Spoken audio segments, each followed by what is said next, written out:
আমি যাকে বিয়ে করেছিলাম মানে আমার স্বামীর একটা 10 বছরের মামাতো ভাই ছিল।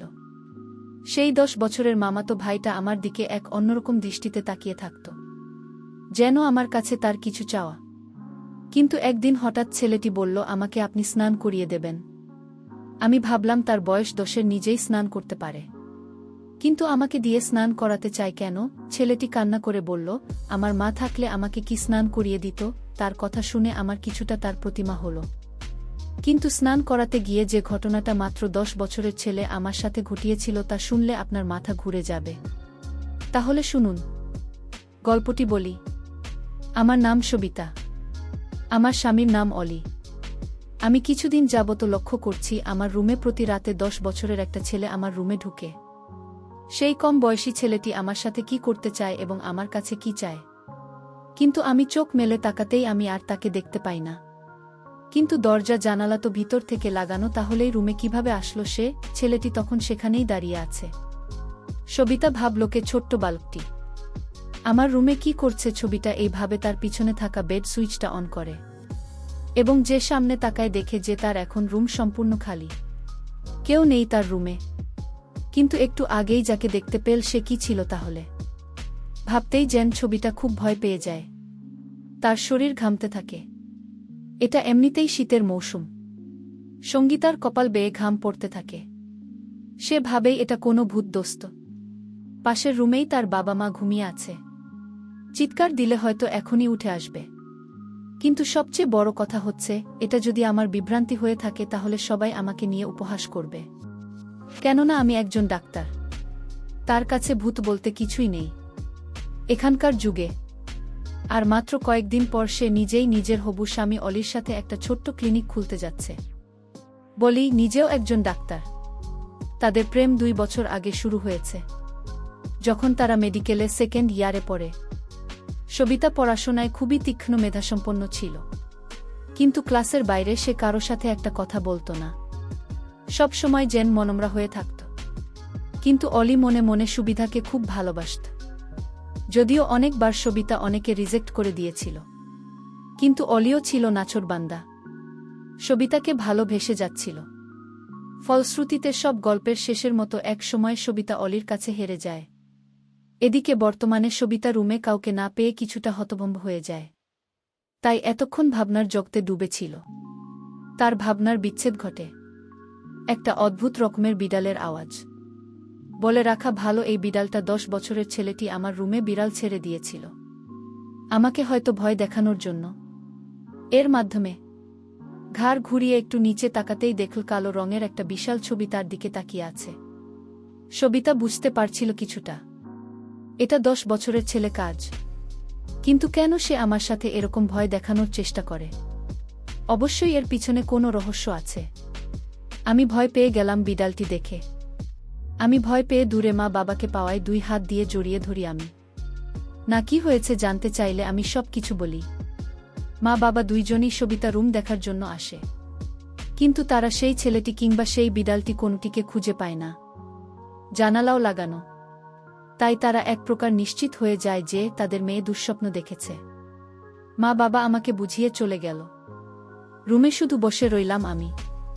চারদিকে আবার নিজের 2 চোখ বুলিয়ে নীল মন্দির সবকিছু দেখতে লাগল। সবিতা নিজেও বুঝে নিল যে এটা শুধু তার দুঃস্বপ্ন ছাড়া কিছুই ছিল না। তাই সে নির্বিঘ্নে আবার শুয়ে পড়ল। পরের দিন সকালে সবিতার ঘুম ভাঙে জলের ফোনে। এটা যেন এখন রুটিন হয়ে গেছে। রোজ সকালে সবিতার ঘুম ভাঙানোর দায়িত্বটা যেন আমি নিজেই নিয়েছে। সবিতা পাশে থাকা ফোনটা তুলতেই বলতে লাগল, কি করছো তুমি? এই তো বিছানায় শুয়ে শুয়ে চাঁদ দেখি। এই তোমাদের বাসার ছাদ ফুটো হয়ে গেছে নাকি? না হলে বিছানায় বসে চাঁদ কিভাবে দেখো? আরে বোকা, আমি তো মজা করেছি। তাছাড়া এই দিনের বেলায় চাঁদ কোথায় পাবো আমি? ওহ তাই তো, থাকার হাসতে হবে না। কি বলবে বলো, আমার ফ্রেশ হতে হবে। চলো না আজ আমরা দেখা করি। কতদিন হয়ে গেল দেখা করি না। দেখা হলে গল্প করতে পারবো, মনটা হালকা হবে। শুধু ফোনে কথা বলার সময় পার করে দিন। পরশুদিন ও তো দেখা করলাম, আর আগামীকাল কালই তো আমাদের দিয়ে। ওহ বুঝেছি। আমি কি বোঝাতে চেয়েছি তুমি বুঝে ফেলেছ। ঠিক আছে, আসব। এখন বাই। বলেন। সবিতা ফোনটা কেটে দিল। শেষ হয়ে খাবার খেয়ে নিয়ে বেরিয়ে পড়ল যেখানে অলি আর সবিতা রোজ দেখা করে আসছে।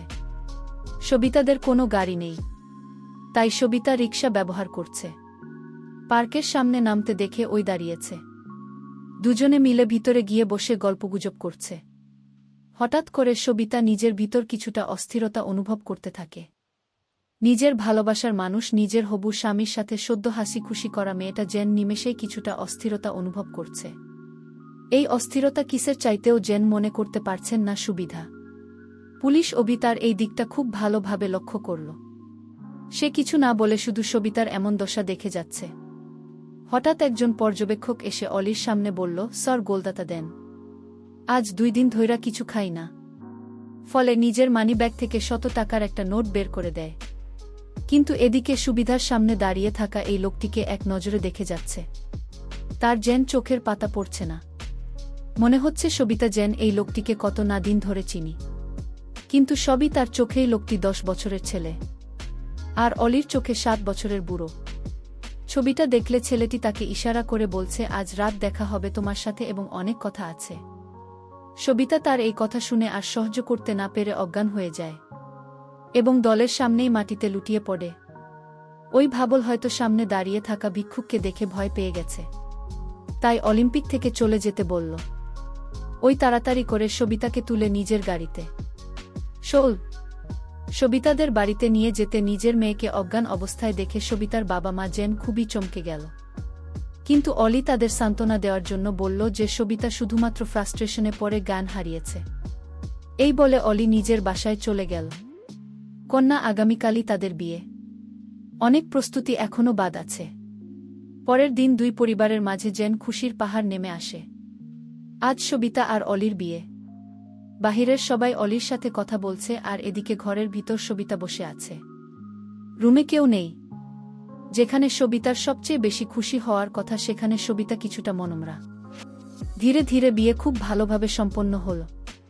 বসে যে অলির বাড়িতে প্রবেশ করল। অলির একটা মামাতো ভাই ছিল, তার বয়স 10 বছর, দেখতে অনেক সুন্দর। ছেলেটির নাম রবিন। অলি মামাতো ভাইয়ের মা বাবা ছোটবেলায় মারা যায়। তার আপন বলতে পৃথিবীতে কেউ ছিল না, আর তাই উনি তাকে নিজের বাড়িতে এনে স্কুলে ভর্তি করে দেয়। আর তখন থেকেই অলির মামাতো ভাই তাদের বাসায় থাকে। যাই হোক, আমি যেদিন অলির ঘরে বসে গেলাম তখন দেখতে পেলাম 10 বছরের ছেলেটি রবিনকে আমি দেখে অবাক হয়ে গেলাম। আমার রুমে যে ছেলেটিকে দেখতে পেতাম ঠিক রবির মতো। আমার মনে হচ্ছে এই ছেলেটি আমার রুমে যেত, কিন্তু কেন যেন তার মন্তব্য আমি বুঝতে পারিনি। একদিন ঠিকই বুঝতে পেরেছিলাম, সেটা আবার অনেক কৌশলে। এই বিষয়টা পরে বলছি। আমি তখন ছেলেটিকে দেখে আমি তাকে ডাক দিলাম, রবি তুমি আমার কাছে আসো, তোমার সাথে আমার কথা আছে। আমি দাঁত দেওয়ার সাথে সাথে সে আমার কাছে চলে আসলো। আমি তাকে জিজ্ঞেস করলাম, তুমি কতদিন ধরে এই বাড়িতে আছো? সে বলল, আমার বয়স যখন 5 তখন থেকেই আমি বাড়িতে আছি। তোমার মামাতো ভাই মানে অলির সাথে যে আমার প্রেম ছিল সেটা তুমি কি জানতে? সে বলল, অলিভ আয়ার আর তোমার যেদিন প্রথম সাক্ষাৎ করো এবং ভাইয়া যেদিন তোমার সাথে ফোনালাপ করে তখন আমি সব শুনতাম। তোমাদের প্রেম সম্পর্কে সব জানতাম আগে থেকেই। আমি তার কথা শুনে অবাক হয়ে গেছি। তাহলে কি এই ছেলেই আমার রুমে রাতে যেত? কিন্তু কেন যেত এর কিছুই আমি জানতাম না। তবে কেন যেত এটা আমার জানতে হবে। কিছুদিন পরের কথা, আমি যখন বাথরুমে স্নান করতে যাই তখন এই বাচ্চা ছেলেটিকে আমি বাথরুমে দেখতে পাই। আমি যেদিকে যাই শুধু তাকেই দেখতে পাই। কেন সে আমাকে ফলো করে? আমার কাছে কি চায়? ছেলেটি আমার দিকে বাজে দৃষ্টিতে তাকিয়ে থাকত। আমি তাকে জিজ্ঞেস করলাম, তুমি এভাবে তাকিয়ে কি দেখছো? সে বলল, আমি কিছুই দেখি না। তবে তোমার প্রতি আমার কেন এত মায়া লাগে জানি না। আমার ইচ্ছা করে 24 ঘন্টা তোমার দিকে তাকিয়ে থাকি। আমি বললাম, কি বলছো তুমি? তোমার কি মাথা ঠিক আছে? সে বলল, আমার মাথা ঠিক আছে, তোমার মাথায় সমস্যা আছে। আমি তার প্রতিটি কথা শুনে আমার অবাক লাগত। সে আমার সাথে অদ্ভুত কথা বলতো, যেটা বড় মানুষও বলতে পারত না। বিয়ের প্রায় আমাদের 6 মাস হয়ে গেল। এদিকে আমার স্বামী আমাকে বলল, আমাদের একটা ক্লিনিক রেখেছিলাম, সে বিষয়ে কথা বলতে বা কনফার্ম করতে তার ঢাকা যেতে হবে কিছুদিনের জন্য। পরের দিন আমার স্বামী চলে গেল ঢাকায়। আমি বাসায় একা। আমার শ্বশুর বাড়িতে ছিল শুধু। আমার শাশুড়ি মা অনেক আগেই মারা গিয়েছিল। তারপর রাতের খাবার খেয়ে আমি আমার রুমে ঘুমাতে গেলাম। রাতের মাঝামাঝি সময়ে আমার ঘরে আমি কারো হাঁটার শব্দ শুনতে পেলাম এবং আমি আমার নিজের বাড়িতে যে বিড়ালটা ছিল সেই বিড়ালটা আমার রুমে দেখতে পেলাম। আমি ভয় পেয়ে কান্না করতে লাগলাম। হঠাৎ করে দরজাটা খুলে 10 বছরের ছেলেটি আমার কাছে এসে বলল, কি হয়েছে, আপনার কোনো সমস্যা হয়েছে কি আপনার? আমি বললাম, আমাদের বাড়িতেই বিড়ালটাকে আমি দেখতে পেতাম, কিন্তু আজ দেখি আমার বাড়িতেও এই বিড়ালটা দেখতে পেলাম। আর তাছাড়া আরও একটি কথা হলো, তোমাকে আমি বলিনি এখনো। ঠিক তোমার মতো একটা ছেলেকে দেখতে পেতাম। প্রতি রাতে আমার রুমে কিভাবে আসতো আমি জানি না। তখন সে আমাকে বলল, এটা আপনার মনের ভুল, আপনি মনে হয় দুঃস্বপ্ন দেখেছেন। আমি বললাম, না, আমি এটা বাস্তবে দেখেছি। সে আমার কথা কিছুতেই বিশ্বাস করল না। এর পরের দিন আমি স্নান করতে গেলাম। তখন ছেলেটি আমাকে বলল, আমায় একটা কথা লাগবে। আমি বললাম, কি কথা? সে বলল, আমার মা আমাকে গোসল করে দিতে, নিজে হাতে খেতে দিত। আমি আজ 4 বছর যাবত সেই স্নেহ থেকে বঞ্চিত। তাই যদি আপনি কিছু মনে না করলে আমাকে আপনি স্নান করিয়ে দিবেন এবং নিজ হাতে ভাত ও খাওয়াইয়া দিবেন। আমি তার কথা শুনে অবাক হয়ে গেছি। আমি তখন তাকে সান্ত্বনা দিয়ে বললাম, আরে বোকা, তখন তো তুমি ছোট্ট ছিলে, আর এখন তো তুমি বড় হয়েছ। এখন তুমি নিজে নিজে স্নান করতে শিখেছ, নিজ হাতে খাইতে শিখেছ। এখন তো তুমি বড় হয়েছ। আমার কাছে তার এই চাওয়াটা আমার কাছে যেন অদ্ভুত লাগল। সে নিজেই পারে স্নান করতে, কিন্তু আমাকে বলছে স্নান করিয়ে দিতে। সে বলল, কোনো কিছু বলছি না যে আমি তাকে বলেছিলাম। আমি বলেছিলাম তুমি আমার ছিলে না, আর তাই আমি তোমাকে স্নান করিয়ে দিতে পারব না। হঠাৎ লক্ষ্য করলাম ছেলেটির চোখ দিয়ে পানি জবলজবল করে পড়ছে, কান্না করছে আর আমাকে বলতে লাগল, বড়দের কাছ থেকে শুনেছি ভাবি হচ্ছে মায়ের সমতুল্য। তাহলে তুমি আমাকে কেন স্নান করাতে পারবে না আর নিজ হাতে ভাত খাওয়াতে পারবে না? আমি তার কথা শুনে বারবার অবাক হচ্ছি বলে, কি ছেলেটা? আমি তাকে বলেছি, ঠিক আছে, আমি তোমার সব কথা শুনব, তার আগে তোমায় সত্যি কথা বলতে হবে। সে বলল, আমি কোনো দিন কারো সাথে মিথ্যা কথা বলিনি আর বলবো না। আপনি বলেন, কি বলবেন?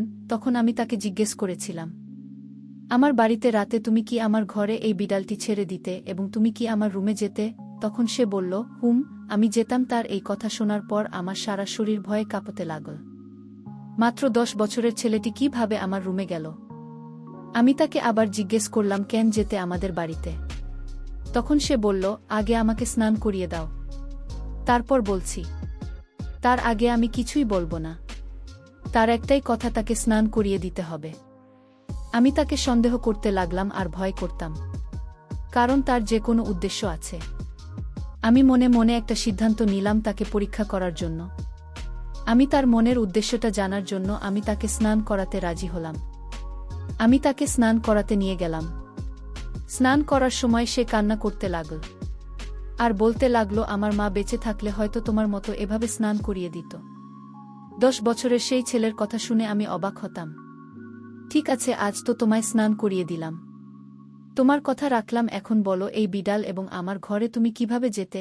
তখন সে যে কথাটা বলল তা শুনে আমার মনে হলো আমার দম বন্ধ হয়ে আসছে। সে বলল, আমার মা মারা যাবার পর আমি আমার মায়ের জন্য কান্না করতাম। আমি আমার মাকে কিছুতেই ভুলতে পারতাম না। আমার মায়ের মুখখানা সবসময় চোখে ভেসে উঠত। আমার রাতে ঘুম আসত না। আমি মানার কোনো কথা শুনতাম না। আমি এদিক সেদিক চলে যেতাম। তখন মামা আমাকে একজন সাধু বাবার কাছে নিয়ে চলে। সাধু বাবা আমায় দেখে বলল, এই ছেলের তার মায়ের জন্য পাগল। সে যদি তার মাকে দেখতে না পায় তাহলে কিছু দিনের ভিতরে পাগল হয়ে যাবে। মা বলল, তাহলে এখন উপায় কি? সাধু বাবা তখন বলল, ওকে আমি একটা পোষা বিড়াল দিব, আর এই বিড়ালটি যার ঘরে থাকবে সেই ঘরে অবিবাহিত মেয়েটিকে সে তার মায়ের মতো দেখতে পাবে। সাধু বাবা তখন আমার মা আমাকে এই বিড়ালটি দিল এবং বলল যে এই বিড়ালটি যার বাড়িতে রাখবে সেখানেই তার মাকে দেখতে পাবে। মামা তখন এই বিড়ালটি দিয়ে আমায় বলল, আমার সন্তান মানে আমার মামাতো ভাই যাকে বিয়ে করব তার বাড়িতে রেখে আসো। আমি তাই করলাম।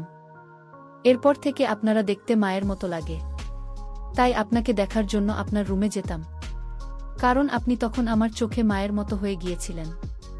তাই আপনার মা আমি কিছুতেই ভুলতে পারিনি, আর মায়ের কিছুটা অভাব পূরণ করার জন্য আমার মামাতো ভাই আপনাকে বিয়ে করে, কারণ গুণী লোকেরা বলতো ভাবি মায়ের মতোই হয়। আর তাই আপনাকে এ বাড়িতে বিয়ে করে আনা হয়েছে। হয়তো এই সম্পূর্ণ প্ল্যান আমার ছিল, শুধু আমাকে ভালো রাখার জন্য। আমি তার কথা শুনে অবাক হয়ে গেলাম এবং তাকে আমি মায়ের মতো স্নেহ করা শুরু করলাম। বন্ধুরা, গল্পটি কেমন লাগলো তা কমেন্ট করে জানাতে ভুলবেন না। সবাই ভালো থাকবেন। ধন্যবাদ।